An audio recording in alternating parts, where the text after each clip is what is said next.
আসসালামু আলাইকুম গাইজ, আজকে নতুন একটা রেসিপি নিয়ে আসলাম। আজকের রেসিপি হচ্ছে এই যে লাল লাল জাম্বুরা ঝালাবো আজকে মাখাবো। গ্রামের মধ্যে আসছি বেড়াইতে। এখন গ্রামের কোনো ফলই নাই এখানে, আমাদের গ্রামের বাসায় সব গাছগুলা মারা গেছে সব। তো এখন বাজার থেকে কিনে নিয়ে আসছি দুইটা জাম্বুরা, এটা ঝালাবো, তাই আপনাদের রেসিপিটা দেখাবো। তো আগে জাম্বুরার এই যে খোসা টুপি করে ছিলে নিছি, খোসা থেকে এটা ছিলে নিছি। এখন পিস পিস করে ছিলে নেবো আগে। আসসালামু আলাইকুম। এই পর্যায়ে দেখে এই ভিডিওটিতে মূলত আমি ভয়েস দিব। আমি ইস্তিকুর রহমান রাফিউ।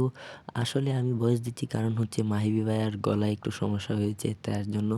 সো এখানে দেখতে পাচ্ছেন যে জাম্বুরাটি মূলত অনেক সুস্বাদু এবং টেস্টি একটি জাম্বুরা। আপনারা প্রথমে সিলেক্ট করবেন, তারপরে আস্তে আস্তে এগুলোর যে বীজগুলো আছে সেইগুলো আপনারা সরিয়ে নেবেন এবং জাম্বুরাগুলো আস্তে আস্তে আলাদা করবেন।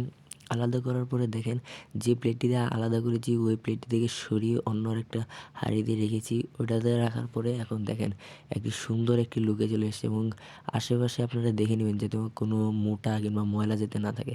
তারপরে এখানে দেখেন আমি কিছু ছোট ছোট মরিচ কাটা দিয়েছি এবং হালকা একটু লবণ মিশিয়ে দিয়েছি এবং এটা ভালোভাবে একটু মিক্স করে নিচ্ছি, কারণ এটা মিক্স করে নিলে অবশ্যই একটা সুন্দর এবং একটা জাল জাল ভাইবস আসবে।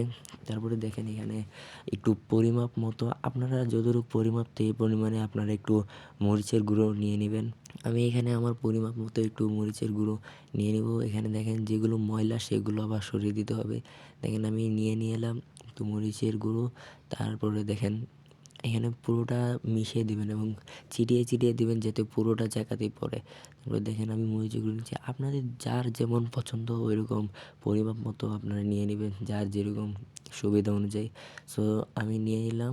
এখন আমি এটাকে ভালোভাবে মিক্স করবো যাতে একটার সাথে আরেকটা ভালোভাবে অ্যাডজাস্ট হয়ে নেয়। দেখেন তো ফাইনাল একটা লুকে চলে আসছে এবং এটা খুবই স্পাইসি এবং টেস্টি হয়েছে। দেখতে পাচ্ছেন একটি ফাইনাল লুকে চলে আসলো। এটি আপনারা অবশ্যই গ্রামের বাড়িতে ট্রাই করবেন এবং পরিবার মিলে সবাই এটিকে উপভোগ করবেন। আল্লাহ হাফেজ।